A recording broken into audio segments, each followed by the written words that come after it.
안녕하세요. 독서 토론 시간입니다. 이 독서와 토론이라는 수업이 가장 어려운 것 같아요. 네.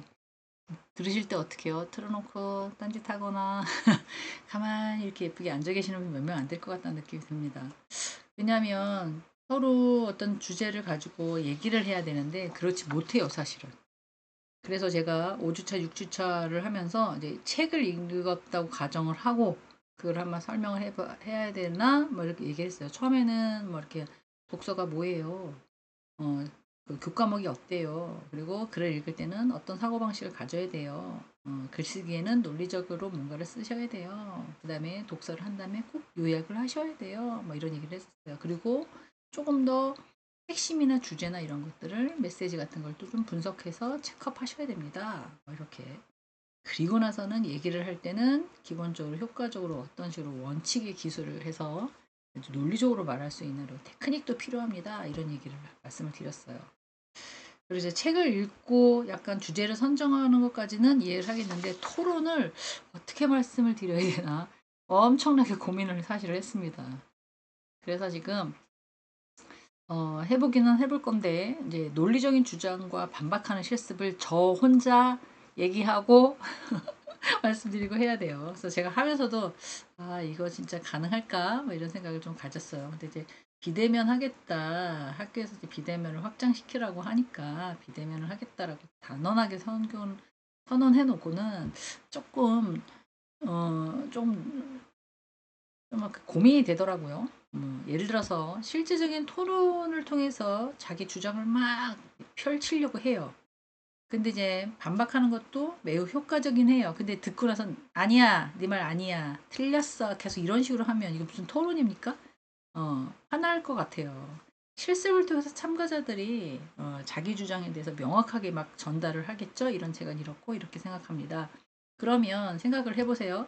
논리적으로 막 주장하는 사람과 반박하는 사람이 똑같은 책을 읽고 나서 내 똑같은 시각도 있겠지만 약간 다른 면도 있겠죠.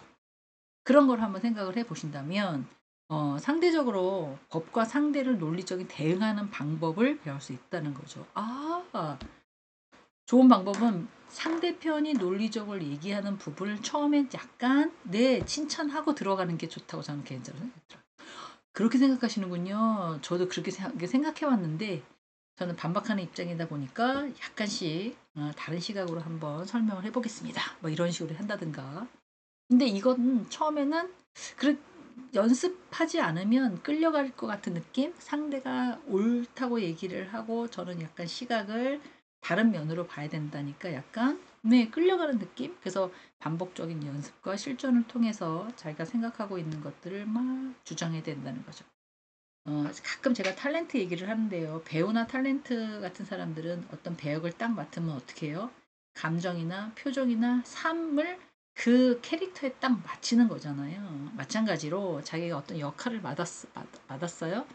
역할을 해야 돼요. 그럼 거기에 맞춰서 감정이입이 들어가야 된다는 거죠. 논리적으로 막 주장하는 입장이어야 해요, 제가. 그러면 그런 식으로 계속 매우 효과적인 학습 방법이나 이런 것들을 참가자로 하여금 같이 토론하는 사람으로 하여금 계속 자기네 주장을 명확하게 전달하는 방법을 한 번 해서는 안 되고 계속해서 주장을 해야 된다는 거죠. 마찬가지로 반대 입장이에요. 그러면 그것 또한 그 사람이 어떤 주장을 할 건지를 미리 캐치를 해서 그쵸. 칭찬할 건 칭찬하고 나는 이런 식으로 봤다. 이런 생각은 어떻게 했느냐라고 얘기를 하는 것도 내 표현의 능력을 강화시키는 데 좋은 방법이다라고 얘기를 하고 있습니다. 그러면 처음에 이제 토론 주제 무엇에 대해서 얘기할 건지에 대해서 얘기를 해본다는 거죠. 주제를 딱 정하고 모여 있는 사람, 토론을 하려는 사람들이 뭐 책을 읽고 난 다음이라고 생각하면 어, 느낀 점을 좀 돌아가면서 얘기를 하고요. 그럼 그 주제에 대해서 찬성과 반대 입장을 이렇게 좀 나눠야 될 부분, 편을 가른다고 표현하기보다는 생각이 비슷한 끼리 이렇게 나눠야 된다는 거죠. 거기에 맞게는 뭐 사회적으로는 뭐 타당하냐 타당하지 않느냐 우리가 겪고 있는 경제적인 현상에서는 타당하냐 윤리적인 문제는 어떠냐 이런 이제 꼭 이거 아니더라도 이렇게 다양한 측면에서 논의할 수 있게끔 이렇게 구분해야 된다는 거죠. 그래서 인공지능 지금 약간 문제가 되는 것도 있고요. 어떤 도움이 되는 것도 있고요. 뭐 그래요. 근데 기계이기 때문에 어떻게 보면 얘 박자가 조금 늦는 너무너무 급해요. 근데 빨리 들어가려고 그래요. 근데 차단기가 빨리 안 열려요. 근데 계속해서 삑삑거리고 있어요. 그러면 이제 말하죠. 뒤에 잠깐 갔다가 센서를 읽을 수 없으니까 다시 한번 들어가십시오. 뭐 이렇게 한다든가. 뭔가를 버튼을 눌러서 빨리 다른 층으로 이동하려고 그래요. 근데 그 버튼을 눌렀다 하더라도 세팅이 1, 2분, 뭐 0. 몇 초 안에 제가 빨리 누르면 빨리 닫혀야 되는데 그게 뭐 세팅이 되어 있어요. 그러면 기다려 주십시오. 자동으로 닫히겠습니다. 뭐 이렇게 되어 있다든지 기계이기 때문에 사람이 기계를 다룰 수 있는 어떤 그 시간과 공간과 이런 것들이 조금 소요가 돼야 된다는 거죠. 그래서 지금 말을 하는 것들은 어떻게 보면 AI에 대해서 얘기를 한다면 아까 차단기 얘기했는데 그럼 경비 아저씨들은 지금 어떻게 됐어요? 다? 네, 안 계시죠. 왜냐면 인건비라든가 그 사람이 맨날 지키고 있어야 되고 수기로 돈을 받아야 되고 배달에 대한 사고도 좀 필요하고 뭐 이러다 보니까 그런 게 없어진 거죠. 그래서 이제 이런 걸 가지고 AI 기술의 발전이 인간의 노동 시장에 미치는 영향이다. 지금 식당 같은 데 가면 이렇게 좀 서빙들을 막 하고 있죠. 그게 100% 만족은 안 된다 하더라도 네 먹고 나면 그러면 그런 기계를 갖다 놓은 데들은 어떻게 테이블이 웬만하면 작죠. 그냥 쭉 깔아놓고 먹는 게 아니라 필요하면 갖다 놓고 필요하면 갖다 놓고 이렇게. 그래서 미니 약간 커다란 뷔페집이 아닌 뭐 미니 뷔페 뭐 그리고 뭐 학생 식당 이런 데서는 조금 다양하게 그렇게 그런 것들을 사용하고 있죠. 그래서 차단기뿐만 아니라 어떤 주차 또 뭐가 있을까요? AI를 이용한 일자리를 감소시키는 아마 점점 그렇게 될 가능성이 많을 것 같아요. 그러면 이렇게 찬성한다. 기계들이 오니까 아 불편하다. 사람들이 이래서 좀 그런데 지금 학생들도 그렇고 고령화 시대에 일자리가 부족한데 그런 거에 대해서 막 이제 의논을 하는 이제 주장을 펼치는 거죠. 그러면 자기가 무엇을 얘기할지 무엇을 주장할지를 먼저 머릿속에 둔다면 자기가 생각한 거 말고도 어떻게 될까요? 기본적인 어떤 자료들의 근거들을 갖고 와야 되는 거예요. 그리고 나서 그거의 예시를 통해서 뒷받침할 수 있는 증거들이 부합시켜야 되는 거죠. 그래야 내가 주장하고자 하는 것들에 대해서 조금 신빙성을 상대가 가질 수 있도록 그렇게 해결을 해야 되지 않을까라는 게 생각입니다. 자, 입장 정리하기. 어떤 사람은 찬성이고 어떤 사람은 반대예요. 그러면 주제가 선정이 됐어요. 그러면 참가자 입장에서는 나는 반대인데 찬성으로 가야 되네? 뭐 이렇게 하는 게 아니라 각자가 갖고 있는 논리적인 주장을 펼치겠죠. 나는 뭐 꼭 찬성이 좋은 거고 반대가 나쁜 거다라는 것보다는 상대방의 주장에 대해서 약간 반박이라는 단어를 하긴 했어요. 반박이라는 단어를. 근데 약간 반대 의견을 내놓는 거죠. 입장을 잘 정리해서 모든 이제 토론가들이 충분히 공감할 수 있는 그런 입장을 선택해서 물론 시대의 흐름에 따라가는 거 좋지만 인간의 노동시장에 감소되는 약간의 그런 수익 창출이 되지 않으니까 그 연쇄적으로 약간 가족에 대한 부채가 향상되는 그런 거에 대해서도 막 논의해 볼 수 있는 부분이잖아요. 그렇기 때문에 이제 충분히 공감할 수 있는 것들을 내세워야 된다는 거죠. 그래서 그런 논리적인 근거를 미리 생각해 보는 것이 좋습니다. 라고 적혀 있는데 저는 메모해 갖고 오세요 라고 얘기를 하고 싶다는 거죠. 어디 가서 이런 얘기를 하신다면 메모를 해서 자기 생각을 얘기하는 것도 나쁘지 않다. 요거는 중요한 부분이라고 생각합니다. 자, 입장 정리를 보면 주제가 선정이 돼서 이렇게 바꿔진다 그랬잖아요. 누가 찬성이냐 아니냐 공부하는 학생이면 임의대로 나누는 경우도 없잖아 있습니다 사실은. 하지만 뭐 얘기를 해보면 나는 찬성인 게 좋아. 근데 AI 발전해서 일자리가 위협된다 하더라도 반복적으로 단순한 어떤 작업은 인간이 하는 것보다는 기계가 하는 게 더 좋아. 뭐 이렇게 얘기할 수도 있고요. 반대 입장일 수도 있겠지요. 그래서 이제 그런 것들을 어떻게 보면 효율적으로 서로를 상대의 감정을 건드리지 않고 얘기하는 방법 이런 것들도 제안하는 것도 나쁘지 않겠다. 여러분들은 어떤 생각을 갖고 계십니까? AI의 발전에 인간은 유- 일자리가 위협이 된다고 생각하십니까? 아니면은 경제적으로 효율성을 높여야 된다. 인건비가 너무 많아. 한 사람을 쓰기 위해서는 너무 부담스러워라고 생각을 하시는지요? 글쎄 뭐 알고는 있지만 전반적으로는 찬성이라고 얘기하기엔 조금 마음이 아프지만 경비를 줄이려고 하는 게 기업들의 입장이죠. 단순 작업은 자동화시켜서 기계가 대체하는 게 맞다. 사람은 조금 더 영예로운 사람이니까 기계보다 좀 위에 있는 일을 하는 게 맞지 않겠는가? 뭐 이렇게 하는 경우가 많죠. 물론 젊을 때는 자기가 소속되어 있고 자기가 이제 배운 지식에 따라서 직업을 갖는 게 맞죠. 근데 이제 65세가 넘어가거나 70세가 넘어가면 내 인지 능력이 좀 떨어지거나 경력이 있거나 나이가 있어서 이제 아파트 경비라든가 이런 것들을 많이 하시잖아요. 아니면 어디 서빙이라든가 신체적으로는 건강하신데 어디 가서 조금 활기차게 일하고 싶어서 하시는 것들 이제 그런 것들을 이제 모든 것들이 다 AI로 대체할 수는 없는 부분이니까 단순 작업 같은 것들은 자동화시키는 게 맞다라는 게 그냥 추세예요. 제가 만약에 CEO라면 저도 찬성했을 거예요. 근데 제가 만약에 70세가 된 약간 뭐 이런 단순 작업 노동 일을 하고 싶어. 경제적으로도 그렇고 아니면 신체적으로도 그런 것들을 따라갈 수 없다라고 한다면 네, 복잡한 작업을 다 수행해낼 수가 없죠. 빨빨빨빨 돌아갈 수가 없다 보니까. 그래서 약간의 노동을 통해서 창의적인 어떤 것을 전환하고 싶다 한다면 반대를 했을 겁니다. 그러면 입장에 따라서 조금씩 갈라서 내가 사장이라면 찬성하는 입장, 내가 노동자라면 반대하는 입장 이런 것들을 조금 논리적으로 대화하는 그런 방법들을 조금 어떤 식으로 내가 상대한테 얘기하면 그 사람이 내 말을 이해할까? 어떤 식으로 조금 얘기하면 직원을 좀 감소시킬 수 있을까? 여러 가지잖아요. 어느 분이 저한테 그러시더라고요. 모든 것들은 기계가 하지만 그래도 사람이 그 위에 있으니까 사람이 하는 일이라 안 되는 건 별로 없을 것이다. 아직까지는 그래도 대화나 소통이나 이런 토론들이 통하는 시대인 것 같아요. 제가 생각할 때는. 그래서 자기의 주장을 논리적으로 근거를 뒷받침해서 조리 있게 얘기한다면 네. 좋은 결과가 있지 않을까라는 생각이 듭니다. 자, 그거 하려면 어떻게 해야 된다고요? 자료를 당연히 주장하려는 근거 자료를 논리적으로 주장하려는 것들을 뒷받침할 수 있는 것들을 수집을 해야겠죠. 각각 입장이 달라요. 뭐가 나쁘고 뭐가 좋고를 떠나서 논리적으로 강화하기에는 그 뒷받침될 수 있던 자료들이 신뢰성이 있어야 된다는 얘기죠.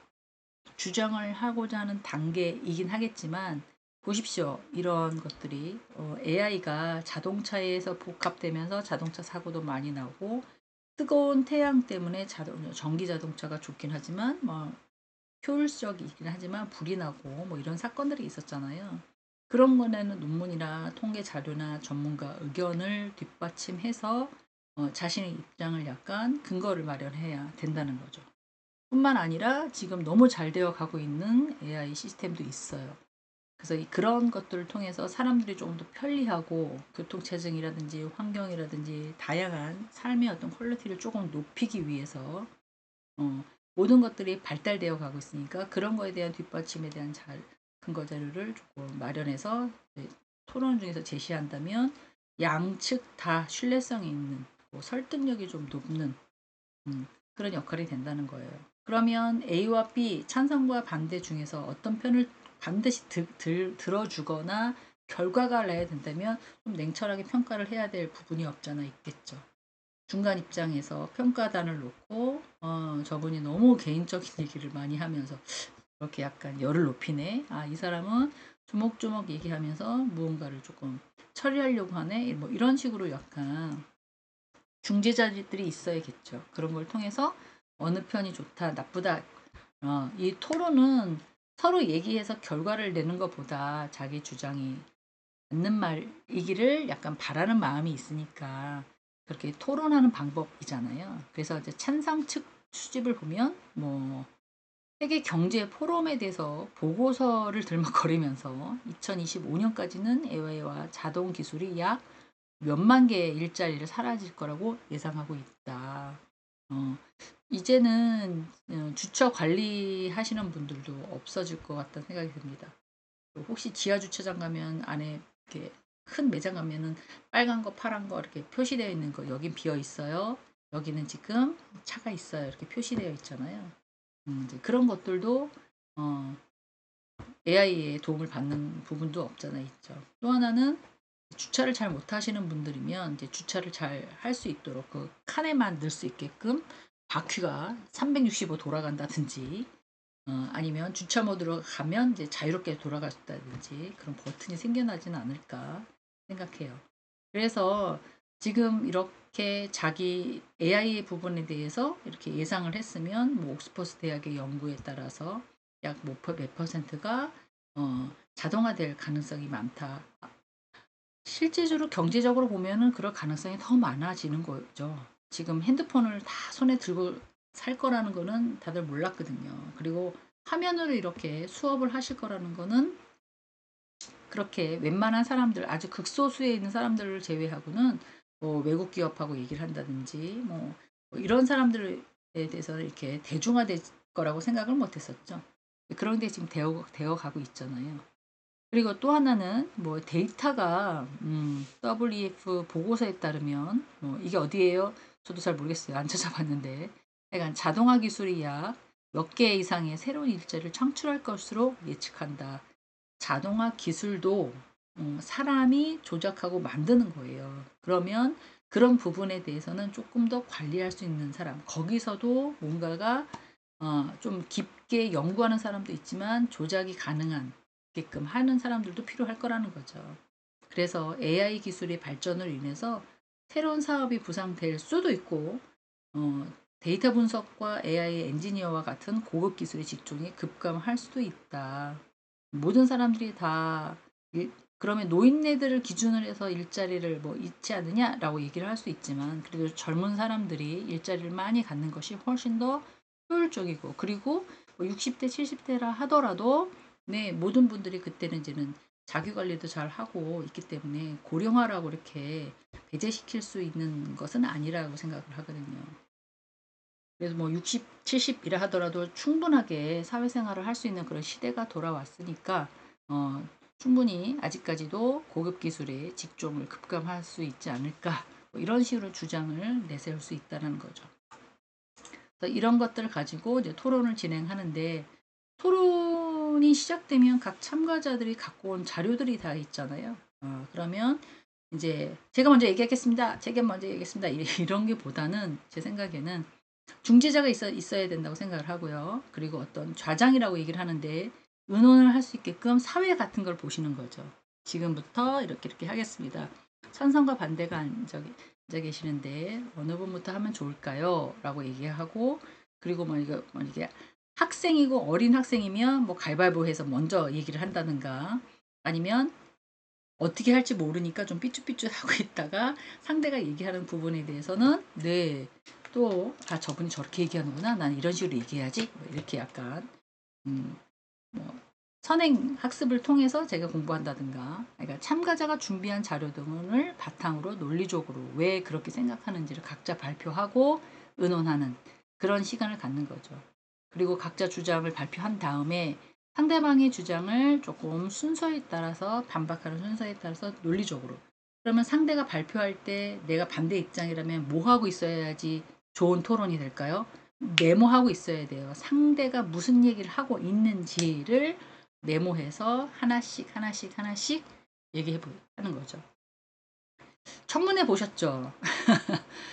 뭐 누군가가 뭔가를 하면 깎아내리려고 하는 것도 있지만 약간 질문하는 것도 있잖아요. 그러니까 그거 보시면 어때요? 아, 저분은 질문을 되게 요목조목 잘 따져서 약간 어, 조리 있게 잘한다라는 분도 계시지만 약간 비판적이고 반박이라는 이유만으로 약간 그 사람의 어떤 인격을 좀 모독하거나 자기가 판사인 양 됐어요. 거기까지만 답하세요. 더 이상 듣고 싶지 않습니다. 예, 아니로만 답하세요. 막 약간 이런 식으로 하시는 분들 계셨잖아요. 그러면 듣는 청자들이 어때요? 별로 좋은 좀 불편했잖아요. 듣는 게. 그래서 어떻게 보면 각 주장에 대해서 반박을 할 때는 중재자가 좀 있으면 좋겠고 각각 자기의 주장을 발표한 다음에 반박할 때도 순서에 의해서 그리고 이럴 때는 자기의 논리를 좀 명확하게 전달할 수 있어야 되고요. 상대방이 주장하고자 하는 것을 적절하게 대응할 수 있도록 준비해 가는 것도 중요한 부분이다. 그렇게 이해하시면 조금 더 도움이 되시지 않을까라고 생각을 합니다. 자, 조금 더 내려가 보겠습니다. 토론 진행 방식. 뭐 이거는 사람에 따라서 약간씩 다르고요. 그리고 아까 자장이라고 얘기를 했는데 사회자에 따라서 중재자에 따라서 조금씩 다릅니다. 뭐 약간씩 뭐 개막의 발언 뭐 이래가지고 처음부터는 서로 상대를 이해 소개 같은 것도 하는 것들도 좋겠죠. 그리고 또 왜 이렇게 모였는지, 무엇 때문에 이런 생각을 갖고 있는지, 왜 이쪽 편은 찬성이고 이쪽 편은 반대인지를 좀 구분하는 게 좋겠고요. 자기가 갖고 있는 입장에 대해서 명확하게 증거도 제시해야 되지만 무엇을 나는 찬성팀이야, 난 반대팀이야 라는 것들을 조금 인지하고 얘기하시면 좋겠죠. 찬성 측 보겠습니다. AI의 발전은 특히 제조업 같이 반복적인 작업에서 인간이 일자리를 직접적으로 위협을 받고 있습니다. 뭔가를 만들어내는 경우에는 그렇죠. 근데 아무리 뭐 저도 자세히는 안 봤지만 AI 기계가 타놓은 커피, 커피 머신 기계가 타는 AI가 타는 커피를 먹어봤는데 엄청 맛있더라고요. 네. 좀 신기하기도 했고요. 그러면 이제 일자리가 없어지는 거잖아요. 근데 그때는 이제 처음 초입독이라 어떻게 보면 속도가 좀 느렸던 것 같아요. 그래서 제가 이제는 휴게소에서 봤는데 빨리 화장실 갔다가 뭔가를 해서 빨리 출장을 가야 되는 상황인데 그걸 기다리고 있다는 자체가 조금 좀 시간 아깝다 막 이런 생각이 든 적도 있었어요. 지금은 많이 빨라지겠지만 하여간 이미 많은 공장에서는 AI로 로봇으로 인간을 대체하고 있죠. 그로 인해서 수많은 노동자들이 물론 일자리를 잃게 됩니다. 이렇게 되면 그걸 기계화로 바꾸려면 초기 비용이 많이 들었겠죠? 그러면 그 기계를 다루거나 기계를 조작하거나 아니면 기계를 수리하거나 아니면 무슨 에러가 나면 뭔가를 조작할 수 있는 그런 사람은 반드시 필요할 거라는 거죠. 그래서 AI가 많이 발달되면 노동자들은 일자리가 잃을 수밖에 없다라는 얘기를 하는 거고요. 또 AI는 새로운 일자리를 창출하는 원동력이 되고 있다. 인간의 일자리를 위협하는 것이 아니라 더 나은 방향으로 하고 있다. 기술이나 감독 뭐 이런 것들. 그러면 그 노동자들이 단순 노동에서 벗어나서 그 기계를 다룰 수 있는 그런 기술직이라든가 수리직, 그 다음에 체크업 잘 돌아갈 수 있도록 하는 것. 물론 열에서 10명 모두 다 그런 직종을 가질 수는 없겠죠. 열에서 뭐 셋이나 둘은 있을 수가 있겠지만 옛날에는 단순 노동에서 100만 원을 벌었다면 이렇게 약간 기술 직종으로 간다면 그걸 체크업을 할 수 있으니까 뭐 그거 100만 원에서 막 300만 원이 된다든가 뭐 이런 형태가 된다고 얘기를 하는 것 같더라고요. 제가 볼 때는.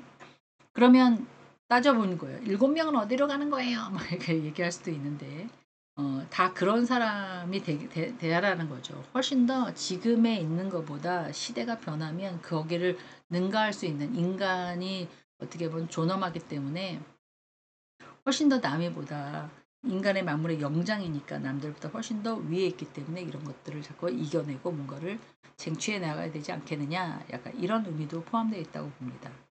반박과 재반박, 상대방의 주장에 대해서 내 의견을 얘기하는 것을 반박이라고 얘기하잖아요. 자신의 주장을 조금 강화시키는 단계이기도 해요. 그러면 AI 기술의 일자리를 인해서 약간 강화된다라고 얘기를 한다면 어떻게 보면 그 일자리를 고도화시키는 기술도 좀 필요하고요. 대다수의 노동자들이 기술에 대해서 적응을 못해서 일자리를 잃게 될 거다. 그러면 또 다른 일자리를 좀 찾을 거 아니냐. 당신이 말한 대로 기술 직종을 급격히 시킨다고 한다면 모든 사람들이 그 기술의 자격증을 다 따거나 아니면 그거에 대한 적합한 역량을 갖춰야 되는데 10에서 3명만 되고 나머지는 잃지 않느냐 뭐 이런 식으로 약간 해석이 될 수가 있어요. 그러면 그거에 대한 또 반대에 대한 반박이죠. 물론 일부 직업이 대체될 수 있겠죠. 7명이 난 3명만 되고 7명이 떨어질 수가 있겠죠. 떨어진다고 표현하기는 좀 그렇지만 이런 변화는 산업의 혁신과 유사한 거기 때문에 기술 발전이 더욱더 많은 고용의 기회를 창출할 수 있을 것이다. 그러면 뭐해요? 교육하고 훈련 그리고 자격 뭐 이런 것들을 에 따라서 즉 단순 노동했던 노동자들이 기술 직종으로 전환할 수 있는 역량의 폭을 좀 넓히거나 자기 개발을 하거나 이렇게 해서 새로운 기술을 적용할 수 있는 그런 사람으로 만들어야지만 네, 지원 정책이나 이런 것들 해줘야 되지만 꼭 여기 사업이 아니래도 다른 데 가서라도 그런 걸 창출할 수 사용할 수 있지 않겠느냐 뭐 이런 식으로 지금 얘기하는 것 같습니다. 다 맞는 말 같지 않으세요? 네, 제가 볼 땐 다 맞는 말 같아요. 그런데 제가 직접적으로 여기에 뭐 관계자가 아니어서 막 흥분하거나 너무 속상해 이런 것 때문에 직업을 잃은 사람이야. 그러면 또 막 서글프겠죠. 근데 또 여기 대표자야. 어쩔 수 없이 줄여야 해. 초기 비용이 너무 많이 들어가지고. 그러면 조금 더 다른 생각으로 좀 적극적으로 토론을 하겠지만 이제 저희가 이제 지면적인 걸로 이제 토론의 진행이나 피드백에 대해서 배우고 있는 입장이기 때문에 어떻게 보면 중재자 입장에서 이 찬성과 반대 또 반박과 재반박을 하는 사람들에 대한 것들을 좀 공평하게 바라볼 시각으로 조금 학습을 하고 있다고 해도 과언이 아닙니다. 자, 반박하는 연습. 네. 토론 중에 상대방이 주장에 대해서는 반박하는 연습을 반드시 하셔야 돼요. 혹시 학교에서 발표 같은 것도 제가 한번 시켜보긴 하겠지만 이런 논리적인 허점을 찾는 것도 또 논리적인 반박을 통해서 자기 입장을 조금 더 강화시키고 내 주장이 맞아요 라고 얘기하거나 상대방이 주장하고 있는 그런 논리가 조금 오류가 있어요. 상대방이 제시한 자료에 대해서 신뢰성에 조금 문제가 있어요 라고 약간 얘기하는 부분도 계속해서 찾아봐야 된다는 거죠. 그러면 결론은 뭐냐면 내가 무슨 얘기를 할 건지를 머릿속에다 둬야 되고요. 그거에 대한 근거 자료를 찾으면서 상대방이 이럴 때는 이런 질문을 할 거야. 예상 질문을 보고 그거에 대한 답을 내가 어떻게 할 건지를 또 준비를 해갖고 가셔야 된다는 거예요. 쉽지만 되게 다양한 한 가지가 아니라 폭넓은 제가 생각하지 못한 말씀하셨는데 너무 감사합니다. 이거는 아니라는 거죠. 토론의 자세가 안 됐어요. 그래서 조금 어떻게 보면 추론하고 예측까지 이렇게 넓은 의미에서 무언가를 생각하고 가셔야지만 가능하다. 그러면 여기 볼게요. 반박의 연습. 찬성 측입니다. 반대 측이 제안한 새로운 일자리의 창출의 예시는 모두 고급 기술 직종에 해당합니다. 그러나 대다수의 노동자들은 이런 고급 기술에 접근할 기회가 부족하며 오히려 불평등을 심화시킬 수 있습니다. AI가 창출하는 일자리의 대부분은 기술 격차로 인해서 접근하기 어려운 직종일 것이라고 생각합니다. 맞는 말이죠. 제가 아까 그랬잖아요. 10명에 3명만 기술직이 되고 나머지는 왜 적응을 하거나 거기에 부합하지 못하거나 그 자격증을 못 따거나 그 직무를 잘 모르면 낙오될 수밖에 없는 거죠. 그러면 반대 측 입장을 얘기해 볼게요. 찬성 측 주장은 기술의 격차는 현실적이지만 이는 정부와 기업이 교육이나 프로그램 또는 재교육 시스템 이런 것들을 통해서 충분히 해결할 수 있다고 생각한다. 오히려 AI는 노동자들에게 새로운 기회를 제공할 수가 있고 이를 위해선 적절한 정책적인 지원도 필요하다. 약간 느낌상 발 빼는 느낌? 네. 정부가 재교육을 시켜줄 수 있게끔 하고 꼭 이 일자리가 아니더라도 다른 데로 갈 수 있도록 자꾸 자기 개발을 해야 되지 않겠느냐. 제가 어느 날 그런 얘기를 했었던 것 같긴 해요. 학교에서도 되게 멀티적인 교수를 제가 교육학을 전공한 것도 아니고 그리고 뭐 경영학, 경제학을 공부하면서 다양한 뭐 심리학도 공부를 했고 뭐 교양으로 그런 걸 제가 좋아했었어요. 그 당시에는.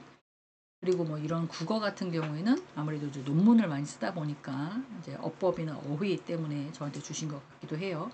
그러면 그 국어 국문학과 나온 사람이 아니잖아요, 제가.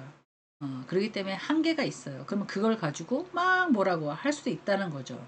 근데 학교에서는 되게 인문사회 계열이잖아요, 저희가.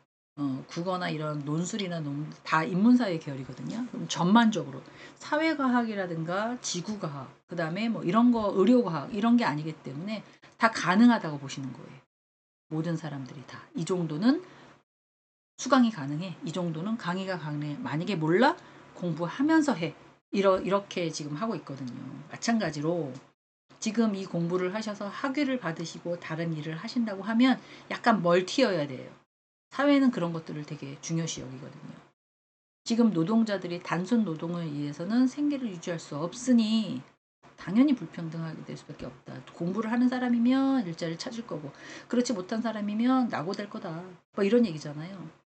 오히려 조금 더 업그레이드 되어 있는 AI로 인해서 노동자가 새로운 기회를 제공할 수 있는 그런 기회도가 될 수가 있고 정치적인 차원에서 경제적인 차원에서 국가적인 차원에서 지원할 어떤 정책이 반드시 필요하다. 뭐 이런 의미로 얘기를 하고 있는 거죠. 그래서 이제 토론이 약간 마무리가 되면 양측 반대하는 입장, 그다음에 찬성하는 입장 이렇게 갈라지셨잖아요. 이런 주요 논점을 다시 한번 강조시키고 상대방의 논리적 약점을 조금 찝어내면서 자신의 주장이 왜 더 설득력이 있는지를 강조해야 된다는 거죠. 이게 어떻게 보면 뭐 최종 마무리해 주세요 라고 얘기할 때 들어가야 될 어떤 내용들이라고 보시면 될 것 같아요. 예를 들겠습니다. 찬성하는 입장에서는 AI 발전은 분명 인간의 일자리를 위협하고 있습니다. 특히 저숙련된 완전히 베테랑이 아닌 노동자들은 이 변화에 취약하며 우리는 이 문제를 무시할 수 없습니다. 기술의 발전에 따라서 사회적인 책임으로 논란이 있어야 됩니다. 즉 이런 사람이면 어떻게 할 거냐. 아까 뭐라 그랬어요? 재교육 시켜줘야 된다. 이건 회사에서 할 일이 아니라 국가에서 해야 될 거다라고 이렇게 발 뺀다고 제가 표현을 했잖아요. 반대측 입장에서는 AI는 인간의 일자리를 위협하는 것이 아니라 새로운 기회를 창출한다고 봐야 된다. 교육과 정책적인 지원을 통해서 이 변화를 긍정적으로 활용할 수가 있어야 되고 우리는 이를 통해서 조금 더 나은 사회를 만들어 나갈 수 있어야 된다. 그렇게 얘기를 하고 있습니다. 꼭 이 일이 아니더라도 다른 것들을 조금 더 약간 자기 개발하고 해서 조금 더 활성화될 수 있도록 해야 되지 않겠느냐 뭐 이렇게 얘기를 하고 있는 거죠. 자, 예시를 한번 보겠습니다. 예시는 인공지능에 대해서 발전은 인간의 일자리를 위협하는가? 라고 되어 있는데 찬성 측 얘기를 좀 보겠습니다. AI 발전은 단순히 반복 작업뿐만 아니라 고급 기술이 필요한 직종에서도 인간을 대체할 가능성이 높다. 자동화된 생산 라인은 이미 많은 제조나 노동자들의 일자리를 대체하고 있다. 앞으로 AI는 법률 자문, 의학 같은 분야에서도 인간을 대체할 수가 있다.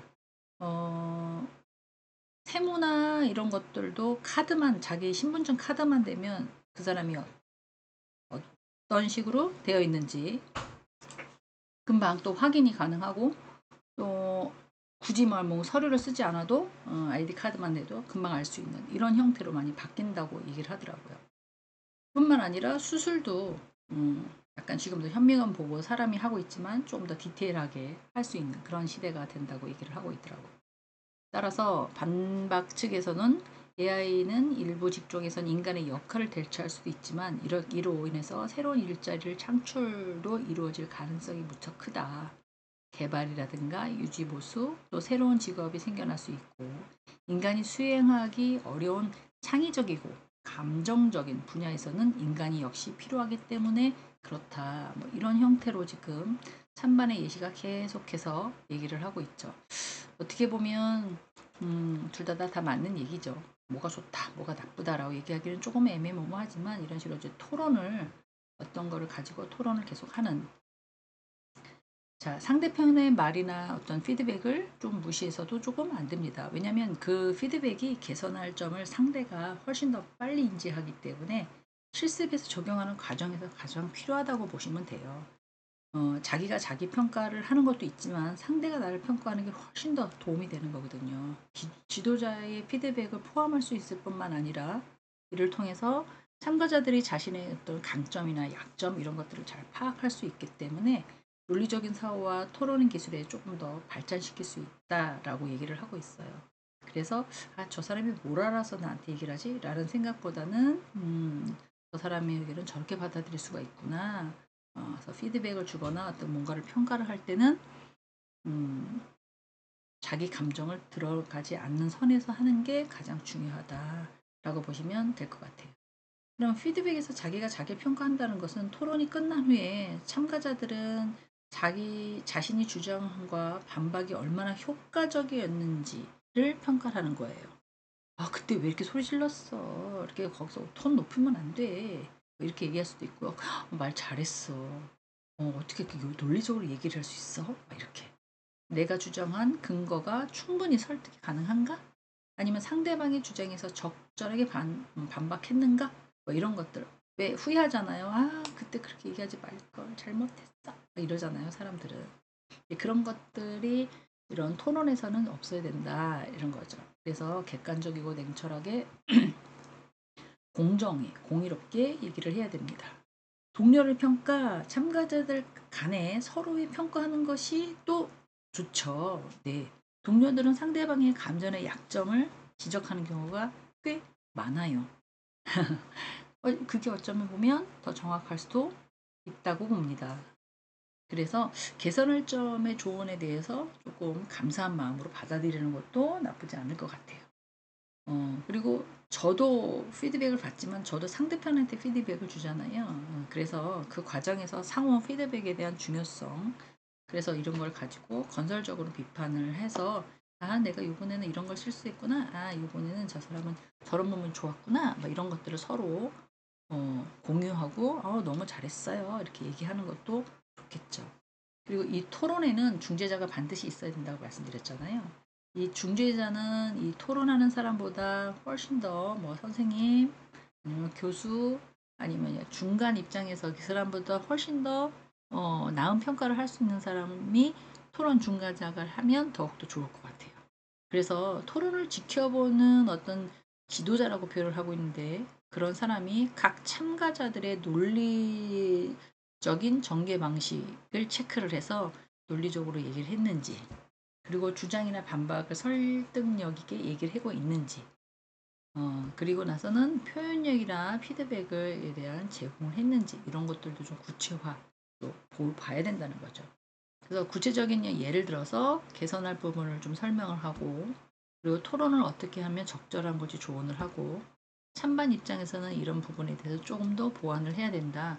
또 찬상 입장에서는 뭘 어떻게 해야 된다. 이런 식으로 약간 그 사람들의 각각의 피드백을 주는 게 가장 현명하다. 현명한 피드백이 되지 않을까라는 생각을 해봅니다. 자, 예시를 한번 보겠습니다. 자기평가. 나는 AI가 인간의 일자리를 위협한다고 주장했지만 구체적인 통계 자료가 조금 부족했다. 다음에는 좀 더 명확한 데이터를 준비해야겠다. 이건 뭡니까? 준비가 안 됐다는 거죠. 왜 이런 거 논문 쓰시는 분들 꽤 많고요. 그리고 노동부 같은 경우에는 이런 이제 같은 걸 만들어서 만약에 막 올려요, 자료를. 그러면 그런 걸 많이 찾아야 된다는 거죠. 뿐만 아니라 우리나라만 국한된 게 아니라 외국 사례도 꽤 많습니다. 근데 내가 찾아본 결과는 그렇게 많지 않다라고 한다면 네, 그런 부분이 조금 미흡했다. 자기가 자기 스스로 알고 있다고 한다면 체크하면 되는 부분이니까. 자, 동료 간의 평가. 이거는 당신은 반박하는 이유가 매우 논리적이지만 예시가 좀 더 구체적이었다면 설득력이 조금 더 강했을 것 같다. 그렇죠?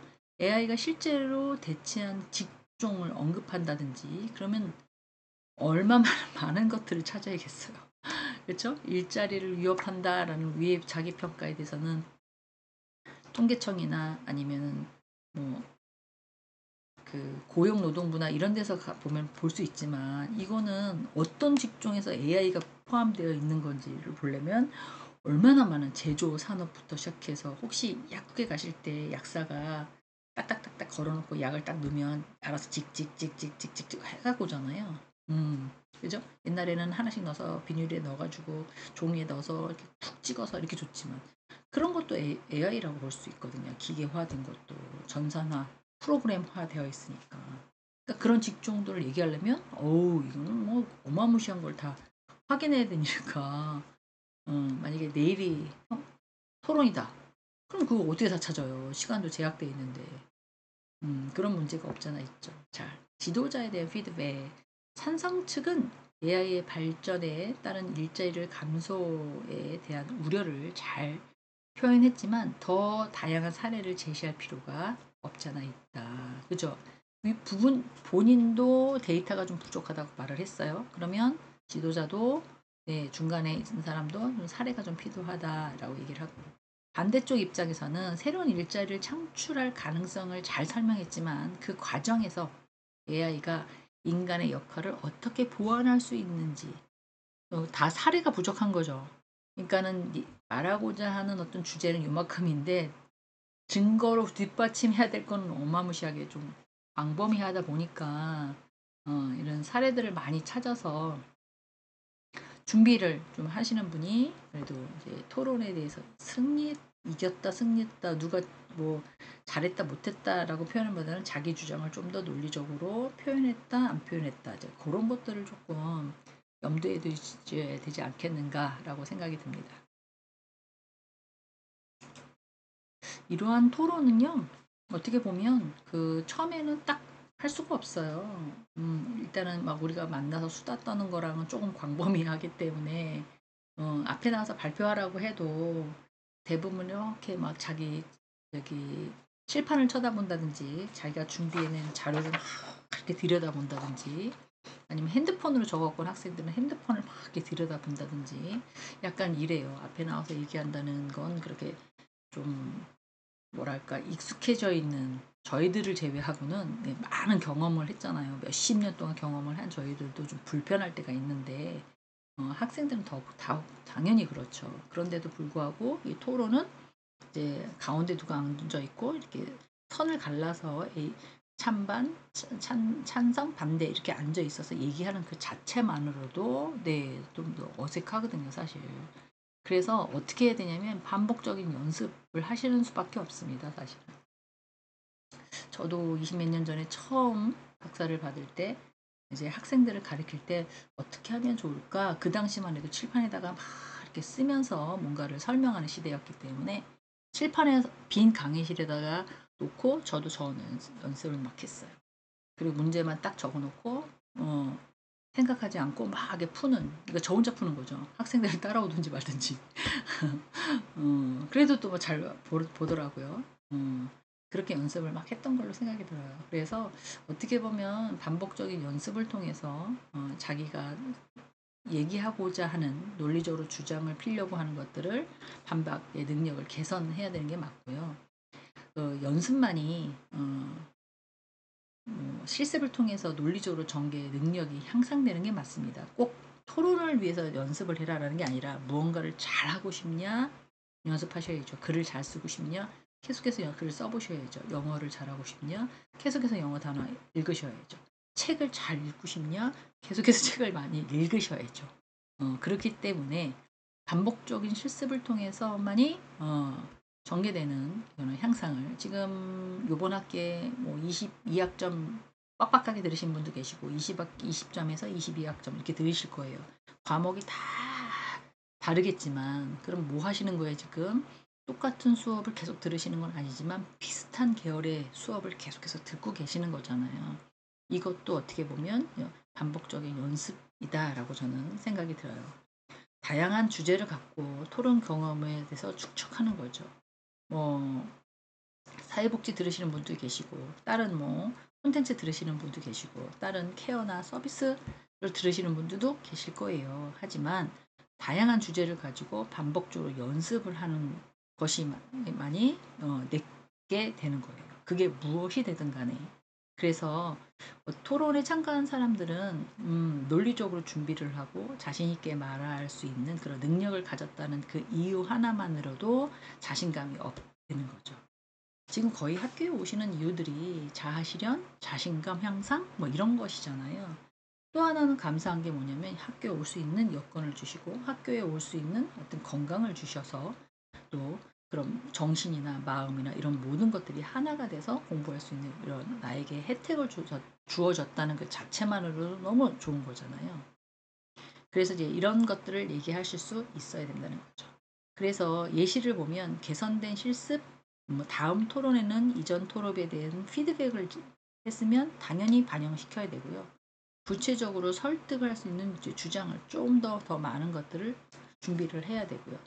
찬성 측에서는 아까 구체적인 사례가 부족하다고 그랬잖아요. 그럼 통계 자료 같은 거 막 찾아오고 논문가 찾아오고 뭐 신문 같은 것도 찾아오고 막 이렇게 해야 될 것 같고 그리고 반대 입장에서는 직종이나 경제적인 효과에 대한 자료를 조금 준비를 해야 되고요. 뭐 찾아보면 어느 직종이 AI에 훨씬 더 많은 도움을 받고 있는지를 알 수가 있을 거라는 거죠. 근데 이제 산업의 전반적인 거에 다 들어가 있어서 그래도 그중 우리가 알고 있는 정보가 공개된 거라면 그런 걸 또 가지고 와서 얘기를 해야 된다는 거죠. 이렇게 하게 된다면 조금 질이 높고 그리고 참가자들로 하여금 논리적인 사고를 서로 표현할 수 있는 그런 능력이 조금 더 향상되진 않을까라고 반복적인 연습하고 개선을 할 수 있는 걸로 얘기를 하고 있습니다.